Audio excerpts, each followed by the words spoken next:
Next, we are moving to a panel on up-and-coming Montana industries. I will take issue with Sheridan on this title because I think there are a number of different industries that have up-and-coming things going on, and including agriculture and some of the more traditional ones. But very excited to see what this panel has today. We're highlighting high-tech, defense, tourism, and energy. And this panel will feature Molly Schwend from Northwestern Energy, Mandy Rambo from the Montana Department of Commerce, and Christina Henderson of the Montana High Tech Business Alliance. And we're grateful to have the panel moderated by Marcel Brusky with the Defense Innovation On-Ramp Hub. Welcome, ladies, to the stage.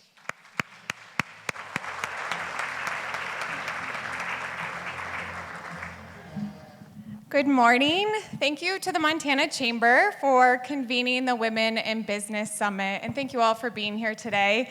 As Courtney said, this session will focus on up-and-coming Montana industries, economic drivers shaping jobs, investment, and opportunities across our great state of Montana.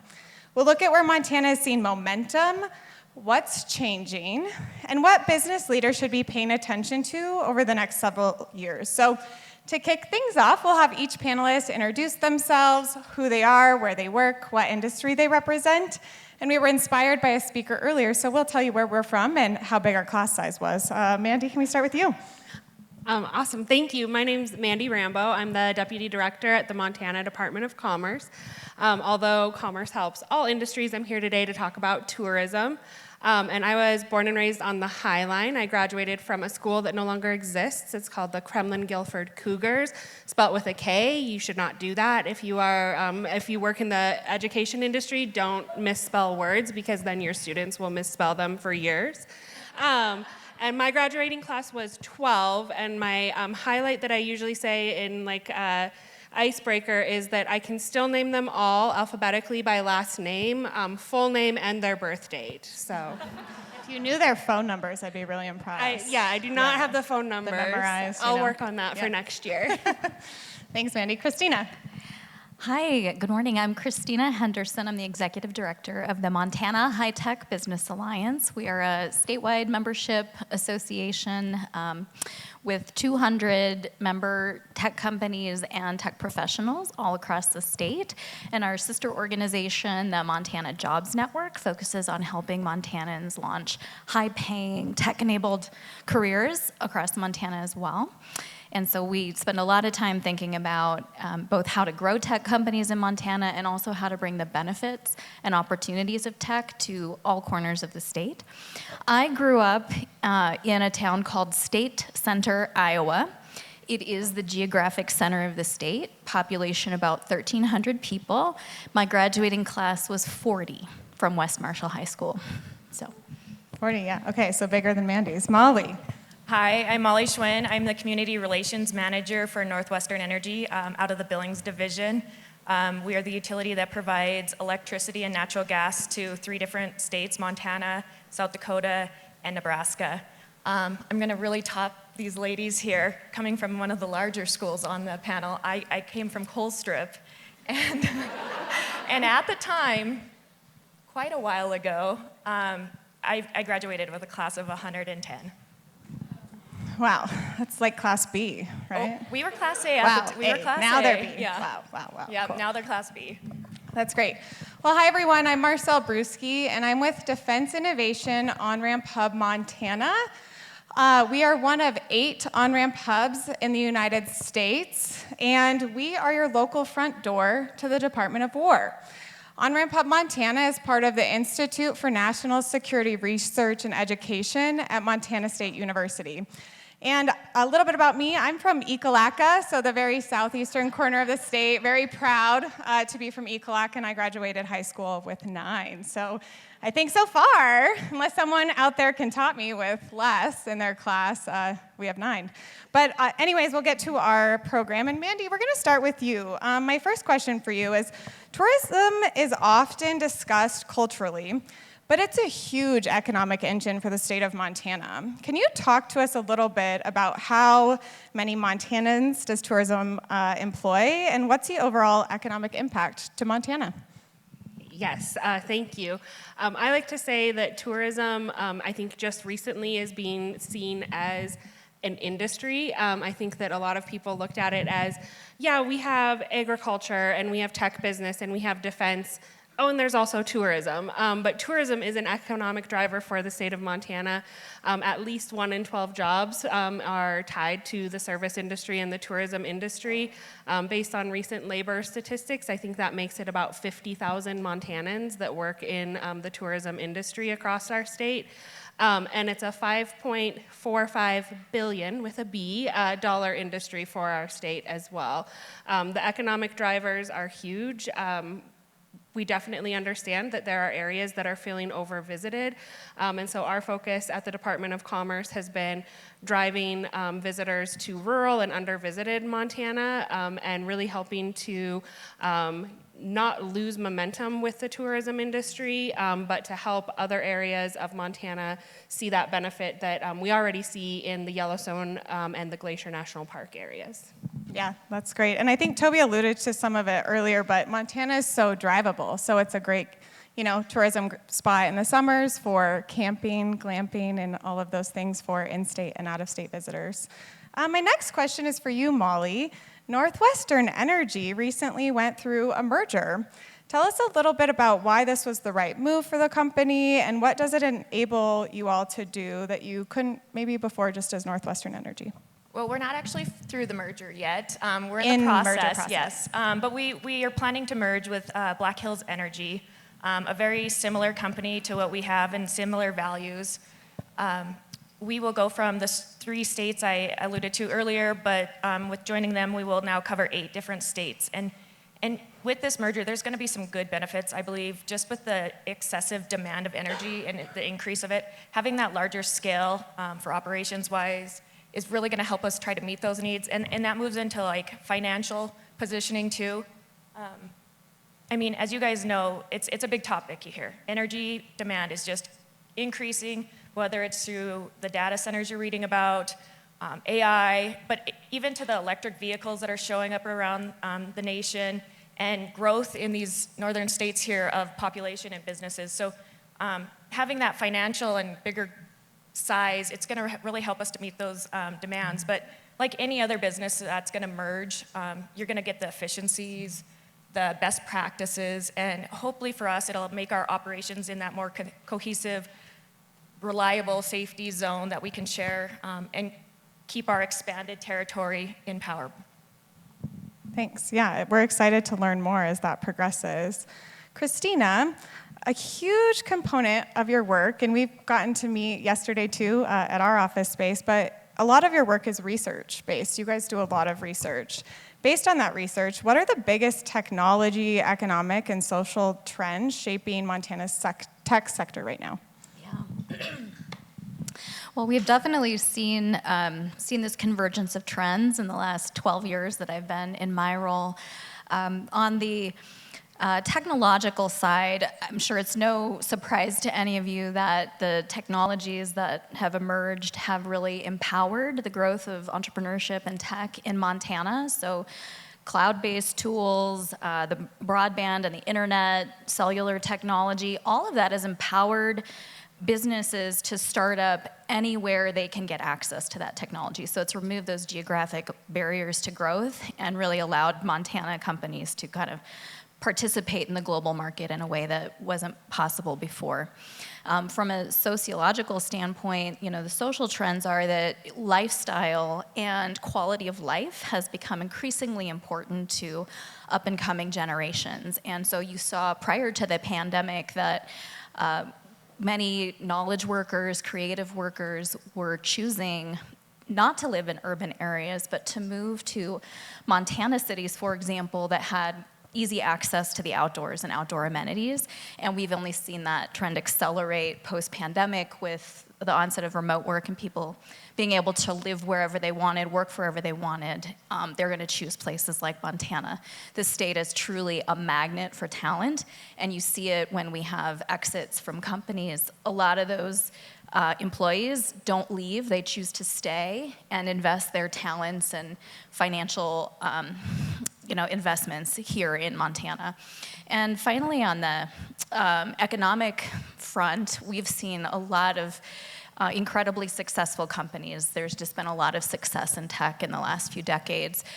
For example, Right Now Technologies here in Bozeman sold for $1.8 billion in 2012 and is one of many examples, Zoot Enterprises here in town, or the photonics industry here in Bozeman. Like, those companies have really exited. They've drawn a lot of attention, and Montana is now a very credible technology hub, and that's spurring a lot of continued growth in the state. Thank you. Molly, this next one is for you, and I'm really excited to hear what you have to say on it. There's been a lot of conversations around data centers and other large load customers. Can you walk us through what's actually happening in Montana today and how these projects come forward and what role you're playing in that process? Next question, please. No. That is one of the questions I'm asked on a daily basis. And there's a lot of good information out there, and there's a lot of bad information out there, and there's people's opinion on what is good and what is wrong with data centers. But from my role and our role at Northwestern Energy, they are just like any other customer that has to come to us and ask for us to provide the energy for their operations. This energy just happens to be a very, very large amount of energy. We have multiple other ones across the state, but this has just become like a new vocabulary word for us in this industry. I mean, we weren't even talking data centers when I first got on with Northwestern Energy, and now we have a department dedicated to this.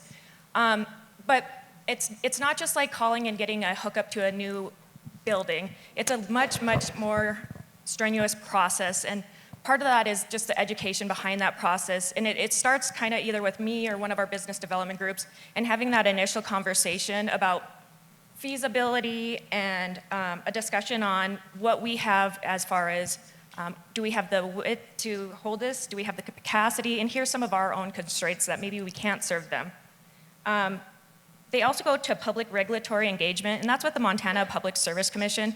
And their job is really to find out as much as they can about this company or large load. Then they also have public meetings where people can put in their own thoughts and how they feel about it. But then their job is basically, let's look at the whole energy load throughout the whole state of Montana and how will this affect it. During that same time, they'll come to us and we'll perform a load study. This is the total technical nerdy side of it, but one of my very favorites. That's when we look at, okay, how much is it gonna take in infrastructure, and that's transmission, distribution, and even supply to serve this customer.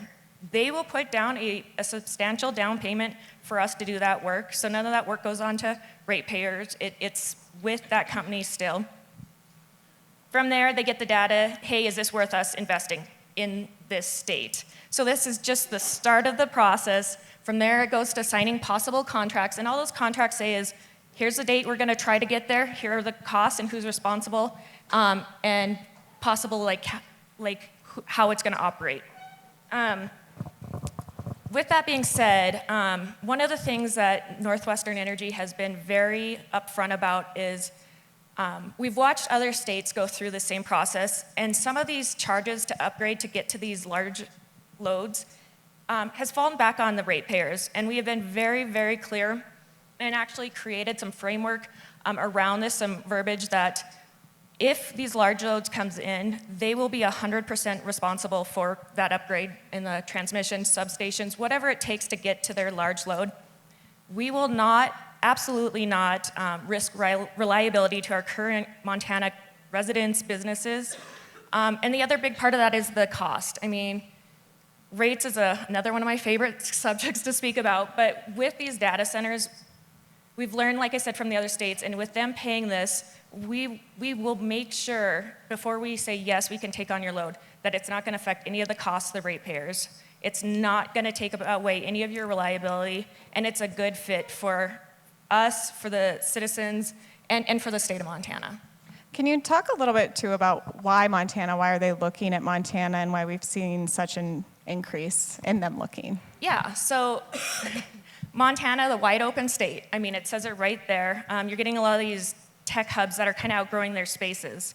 And they see Montana as a space where they can come, put down roots, and bring their whatever scale of data center they would like.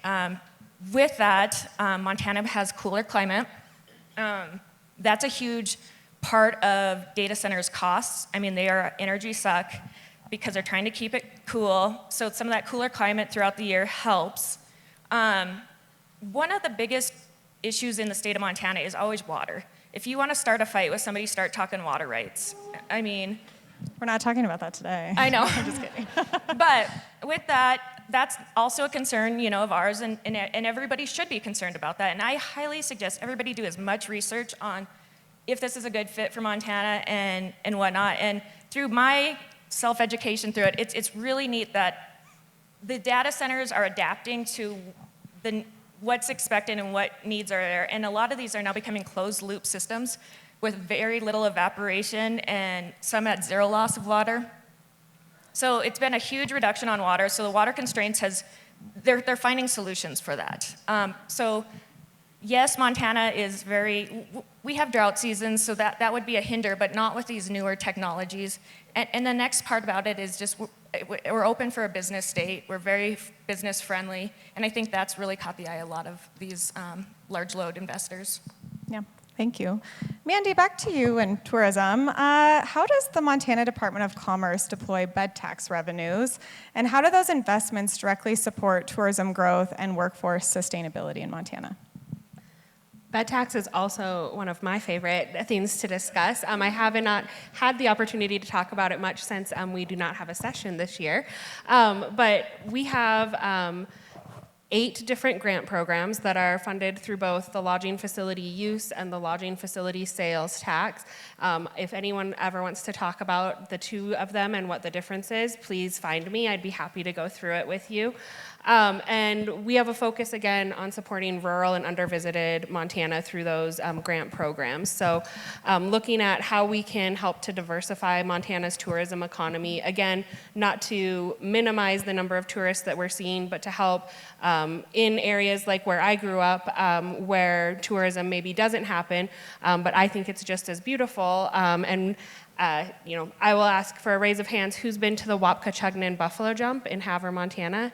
Oh, I see. Wow. More people than I would have expected. I'm very excited about that, so thank you. But Makoshika State Park in eastern Montana, just these beautiful gems that I think even Montanans haven't been to. So how do we highlight those? But then how do we get those communities ready to have additional tourism infrastructure? So that was one way. And then we are the state's tourism marketing. So each tourism region and local convention visitor bureau also do their own marketing. But we do a statewide marketing. We just released a new brand in collaboration with the governor last May. And we did a full tour with our Montana truck. The only bad thing about it is it's a Chevy, not a Ford. Well. Yeah, so Ford girl, sorry everybody. But we took that around the state last summer. We'll be doing Roadshow 2.0 this summer to really celebrate the Montana brand. And the brand needed a refresh. It had been 16 years. And when I think about, where I was at 16 years ago, my sense of style, my hairdo, obviously would not want that right now. So it needed a refresh, and it needed to show true Montana. So that's been our focus of, we're not going to buff out dirt when we're highlighting a rodeo, because you're probably going to get a little dirty at a rodeo. And really showing Montanans what they're going to see if they're visiting rural Montana, and being authentic to the people, the places, and the stories that we are highlighting. And if I'm not mistaken, you kicked off in Miles City at the Bucking Horse Sale. At the Bucking Horse Sale, yes, we did. Yeah, I remember seeing that. And I think just speaking from, looking at what Ecolak is doing, some of our other small rural communities, those grants and programs that you guys provide are game-changing to our rural communities. I think we all know that and see that, but having those local community members have access to funding to really change their community, because that might be the only thing that's really bringing people in right now. Maybe it's Makoshika, Ecolak, it's dinosaurs, a buffalo jump that clearly we all need to go check out. I'm going to add that to my summer bucket list, but thank you for sharing that, and the Montana brand. And I think something else you said on the call, You talked a little bit about what types of people you're featuring in the call. Can you talk a little bit about that? Yeah, so we do have a preference to show Montanans in our Montana advertising novel, I know. But we really want to have Montana families showcased in the advertising that we are doing. And not just Montana families, Montana brands. So another way that we use our bed tax funding is to support the Made in Montana program. And this is my plug that if you're in Helena next weekend, it is the Made in Montana trade show, Friday the 13th, Saturday the 14th, Wholesaler Day on Friday, and Public Day on Saturday. But we are also trying to showcase those Montana-made brands. So if we're going to do marketing for fly fishing, we're going to have Montana fly fishing brands showcased. If we're doing a camping marketing campaign, we're going to find a Montana company that does truck top campers or that does tents, so that we're using Montana brands in our marketing. So it's a kind of cross-industry, cross-sector marketing opportunity for us because we are the Department of Commerce. We're not just the Department of Tourism. So it allows us to help all of our industries through that utilization of the bed tax. Yeah, that's great. Christina, looking back over the last decade, how has Montana's tech ecosystem changed in terms of company formations, access to capital, and overall maturity? Yeah, we've seen so many changes in the last decade. One of the biggest changes that I've seen, when I started my role, we launched in 2014. And at that time, a lot of my job was to promote Montana as a credible technology community and convince people that you really could build something here in the tech space. And I think entrepreneurs were battling this dynamic of if you were seeking investment dollars, it was coming from the coast, and they were trying to convince you that you had to relocate your business to the coast in order to make a go of it. And at that time, Montana was dead last for venture capital investment per capita, behind every other state in the nation and Puerto Rico. Today, that is not the case. So in 2015, we saw Next Frontier Capital come online here in Bozeman with a thesis that you could, if you had local venture capital vetting deals, that they could then syndicate and bring in investment from other places and allow investment. There was kind of a gap between the credible technologies and innovation that was being built here and their ability to finance that. And so they've proven that thesis true and have invested in countless companies in Montana and across the region. We've also seen Two Bear Capital come online in Whitefish in 2019. So the investment landscape is much improved.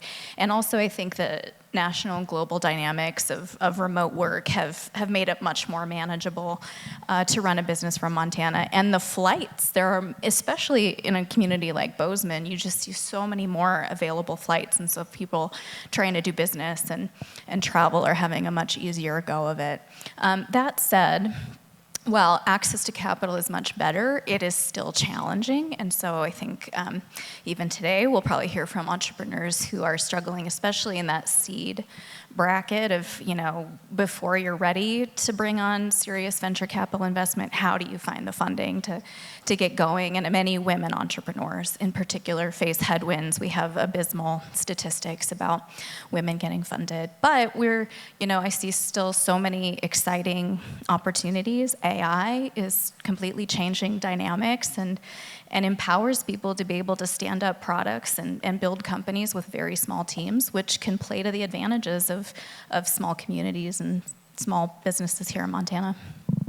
Definitely. That leads me to ask Molly our next question on diversification of the portfolio that you guys have at Northwestern Energy and things with AI, data centers, other large loads coming on. Can you talk about the importance of a diversified portfolio? Yeah, so we're pretty proud at Northwestern Energy of our diverse portfolio. When going around and speaking to other groups, the best way I try to explain it, if you want to look at it in your pie graph there, is we're kind of a third, a third, a third. And a third of our power comes from our base load, so our legacy plants like Colstrip has that real base load, really important for when we usually need it the most on the days that it's extremely hot, very low winds, or in the winter when it's cold and frigid and everybody's cranking up the heat. And then a third of our pie there, of our portfolio is we love to tout as our flagship, but our state of Montana has wonderful dams that we're able to use, and our hydroelectric power is such an important part of our portfolio. It's zero carbon emitting, and it's just a very reliable source. And then a third of it is more of on the renewable, and that's our wind and solar. Some of it owned by us, some of it paid from other companies that contract that power to us. So having that diverse portfolio, it gives us kind of some advantages to be able to pull on certain parts at different times. Also trying to get some grid security between other grids and joining into other sections so that at times we can add more wind to our portfolio. So that means on days that it's really making money on wind, we can actually not only cover our customers, we'll be able to sell it onto a different market, which is also a benefit for our customers because that money lowers the rates we get to charge later on. But just having that diverse, I think we're kind of spoiled in Montana. We don't talk about brownouts or blackouts.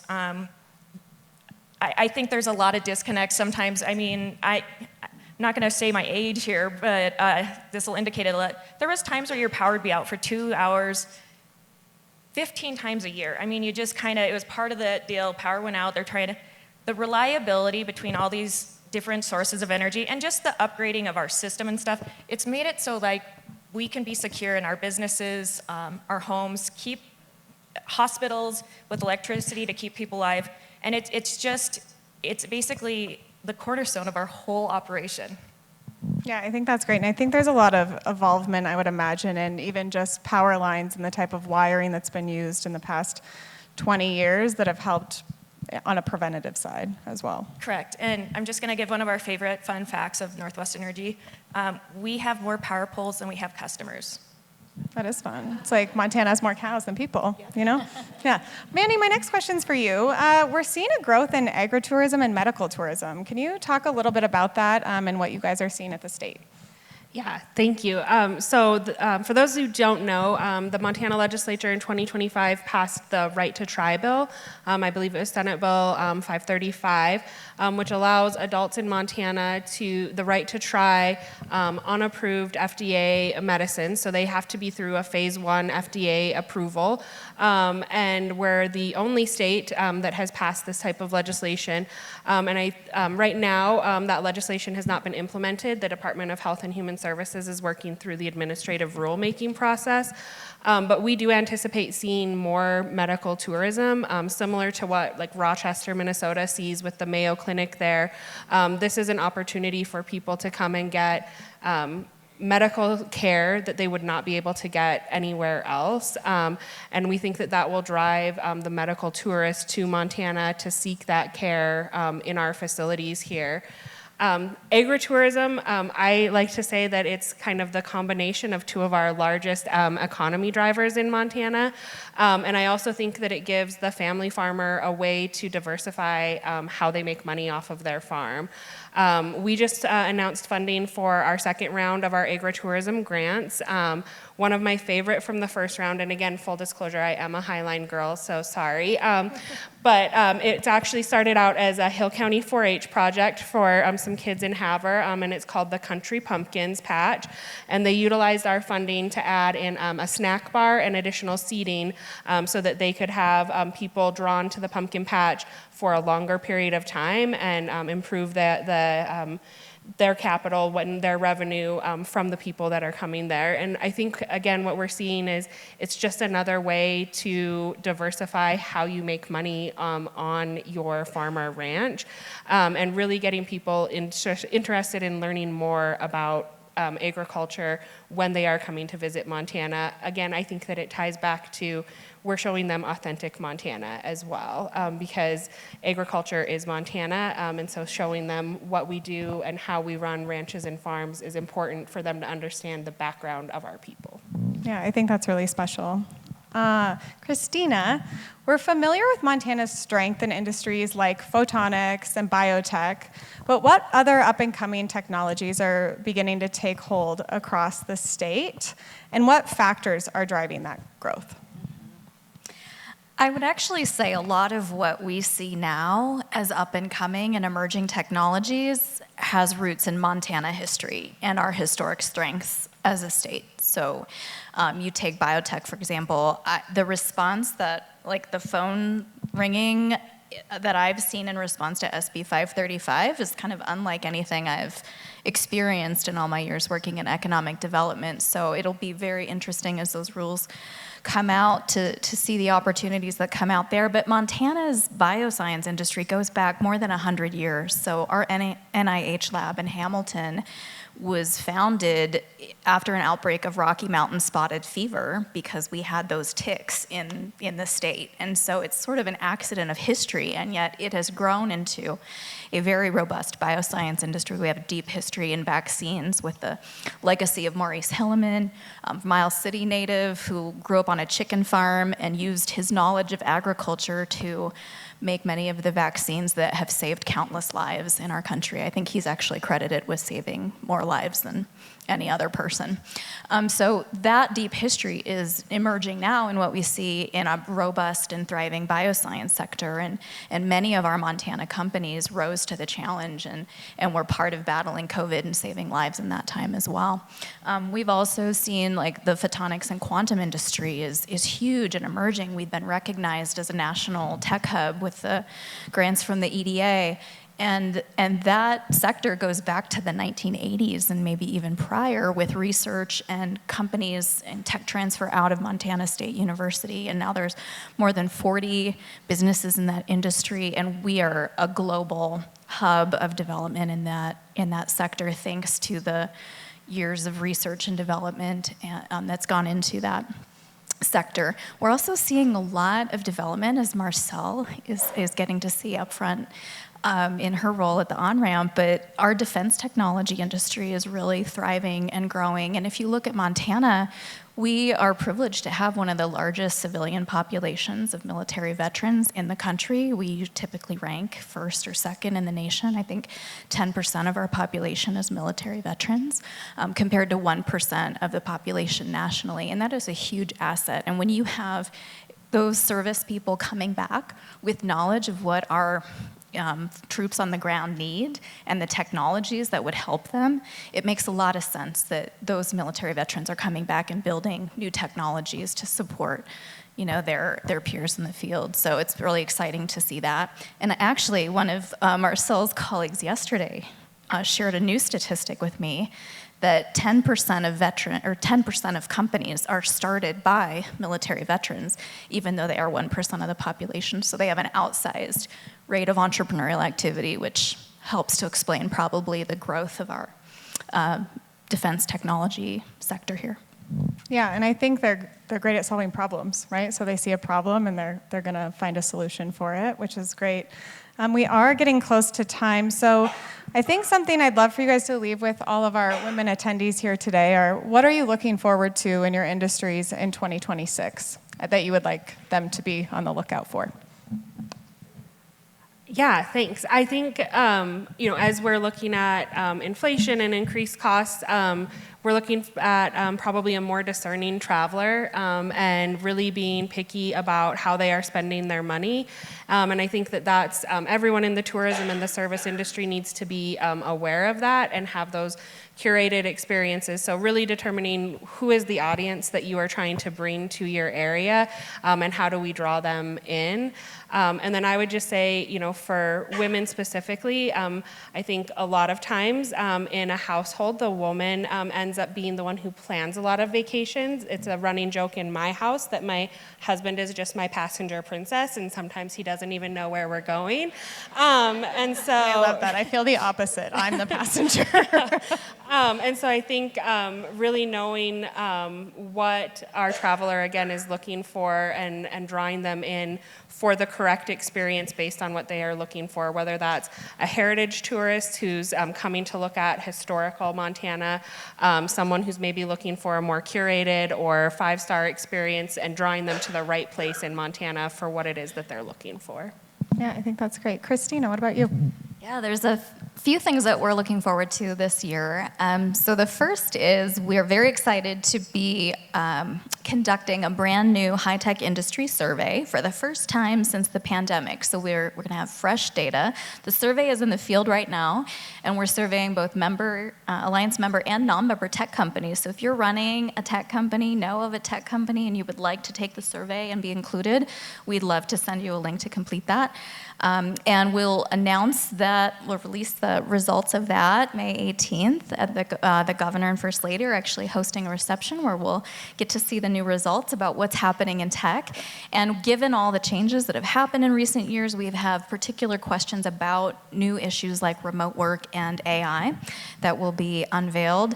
And thanks to a generous sponsorship from Glacier Bank, we are having a Montana AI initiative in 2026 where we are throughout the state getting input from businesses about the ways that they're leveraging AI and innovation, policy issues that may be arising due to AI, opportunities they see. So we're having those conversations and collecting data on that front. And also empowering Montana small businesses and Montana leaders to better understand the opportunities and challenges of AI and how to implement that. So we're trying to take a leading role in that.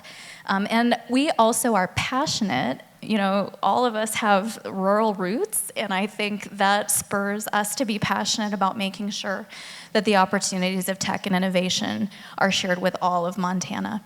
And so we're going to Miles City and are partnering with Miles Community College to host the Eastern Montana Career Summit coming up in April. So if you have a business that's operating in Eastern Montana, or you would just like to come with us to Miles City, which is a great destination, tourist The Ugly destination. Mug is a really great coffee shop. if you're looking. Yeah, So- Ekalaka schools are coming, so we love are going to it. share tech-enabled career opportunities with all students across Eastern Montana, middle school, high school, and college, and share with them jobs that they can do right there in the towns where they live, powered by tech. So we would love for as many people as possible to join us. There's no cost for you to come as a business and have a table and share career pathways with kids. So please join us for that. That's exciting. And the research that you're doing that will be out in May is the first since pre-COVID, right?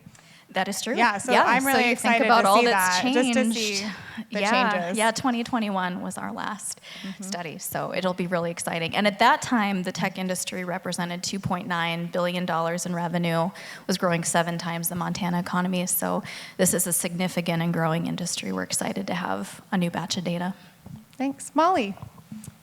Well, for Northwestern Energy, I guess our biggest for 2026, because we don't usually get to think in smaller one-year scale. So I think for 2026, it's going to be that merger and what that brings for us and for everyone. Like I said, we can't really think in year portions. We're thinking 10 to 20 years out. And one of the funniest things I found is our vice president of transmission. He's retiring, and his only regret of retiring this year is it's just starting to get fun. This is like the biggest rodeo energy companies are going to ever see. I mean, the amount of energy that they're talking about increasing in the nation is a little bit scary and daunting, but at the same time, it's kind of exciting, and it's exciting to see what new roles some of these young, bright engineers are coming up with solutions for it, and new technologies developing all the time to help in that process. And it's going to be kind of a energy revolution, and it's buckle up kind of in the next 10 years. That's exciting. Well, thank you, ladies, for sharing all of your insights with the group. Please join me in thanking our lovely panelists. Thank you so much, Marcel, Molly, Christina, Mandy. Really appreciate your insights on a variety of different industries there. If you're taking notes like I was, there's a lot to follow up on.